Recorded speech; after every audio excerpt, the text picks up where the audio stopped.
자, 오늘 말씀은 슬로브핫의 딸들에 대한 이야기입니다. 오늘 말씀해 보니까 이 슬로브핫에게는 5딸이 있었다고 하는 거죠. 여기 그 딸들의 이름이 소개되고 있는데 말라, 노아, 호글라, 밀가, 디르사. 예.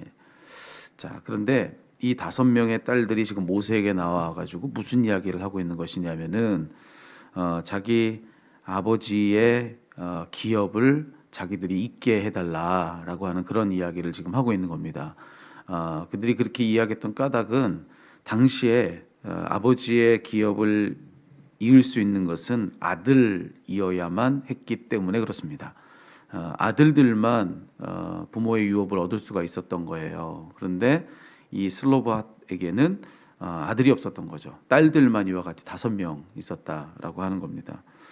그래서 지금 그 슬로바핫이 세상을 떠난 이후에 그로부터 이어야 될 그 유업은 이 딸들이 아니라 그 형제들에게 다 돌아가고 만 것이죠.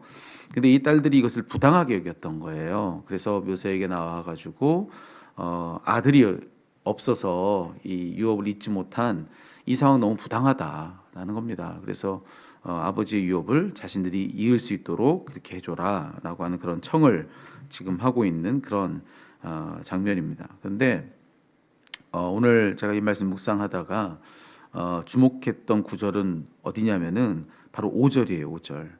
5절에 어떻게 되어 있냐면은 모세가 그 사연을 여호와께 아뢰니라 이렇게 되어 있습니다. 이게 그냥 언뜻 보면은 당연하게 읽혀요.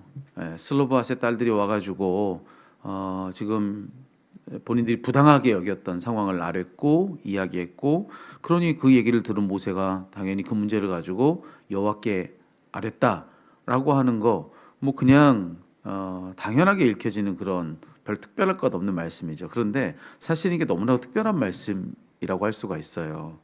이게 절대로 당연하지 않은 겁니다.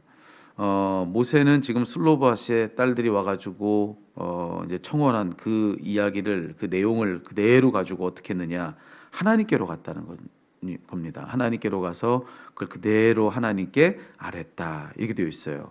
그 다음 이야기는 어떻게 되어 있냐면은 모세가 그 사연을 여호와께 아뢰더니만 하나님은 슬로바핫의 딸들이 옳다라고 그렇게 말씀해 주십니다. 그러면서 모세에게 이야기해 주기를 그 딸들로 그 아버지의 유업을 잇도록 해줘라 라고 하는 그런 이야기가 이제 뒤에 나오고 있는 말씀인 겁니다. 근데 자, 모세가 이 딸들의 사연을 여호와께 아뢰다라고 하는 이 대목이 왜 중요한가 하면은, 여러분 지금 이 상황은요 어떤 정해진 규례가 없는 상황이 아니에요.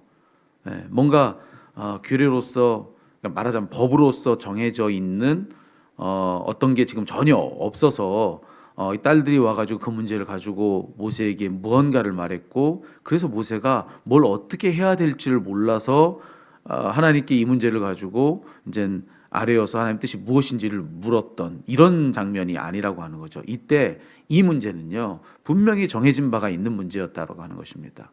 이미 규례로서 이제 아비의 유업은 아들들이 이어가도록 그렇게 정해져 있는 그런 상황이라고 하는 겁니다. 아버지의 유업은 만 20세의 아들이 있도록 그렇게 이미 정해진 규례가 있었다고 합니다. 그 규칙을 기준으로 해서 이미 어떤 질서가 형성이 되어 있는 겁니다. 이 가정뿐만 아니라 다른 가정에도 왜 딸들만 있는 가정이 없었겠습니까? 이런 상황 속에 있는 가정은 이미 다른 가정에 되어 있었을 거란 말입니다. 그 이전에도 이미 이런 상황은 있었고 이미 정해진 규칙, 이미 정해진 규례대로 이미 그 사회가 이미 굴러가고 있는 상황이라고 하는 거예요. 그 질서는 이미 형성되어서 이미 모두가 다 그런 질서 아래서 살고 있었던 그런 때라고 하는 겁니다. 그거를 이 슬로바핫의 딸들도 모르지 않아서 이와 같이 왔지만 모세도 그것을 모르지 않았다고 하는 것이죠. 모세도 그걸 다 알고 있는 그런 상황. 모세뿐만 아니라 모두가 다 그걸 알고 있는 그런 상황이에요. 오늘 말씀해 보니까 2절에 이 슬로바핫의 딸들이 이 문제를 가지고 모세에게만 온 게 아니잖아요. 여기 모세에게 왔을 때 2절은 뭐라고 얘기해 주고 있냐면은 회막문에서 모세와 제사장 엘르아살과 지휘관들과 온 회중 앞에 서서 이르되 이렇게 되어 있습니다. 그러니까 슬로바핫의 딸들이 하고 있는 이야기를 모세만 들은 게 아니라 온 회중이 다 들었대요. 여러분 슬로밧의 딸들이 이 얘기를 했을 때 그 온 회중들 그들은 뭐라고 생각하고 뭐라고 수군대고 있었을까요? 누가 옳다고 또 누가 그르다고 그렇게 그들은 말하고 생각했을까?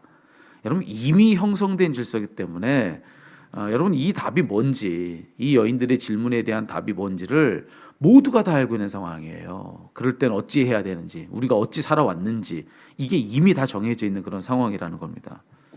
그래서 참 중요한 건 뭐냐면 여기 우리가 슬로밧의 딸들의 용기도 대단하지만 여기서 참으로 또 대단한 것은 이 모세도 참 대단한 거예요. 모두가 다 당연하게 여기고 있는 어떤 그런 내용인 겁니다. 여기는 뭐 재론의 여지가 없는, 모두가 다 그렇게 살고 있는 오늘 우리의 당연한 현실인 거죠. 근데 이 문제를 가지고 모세가 하나님께로 갔대요. 네.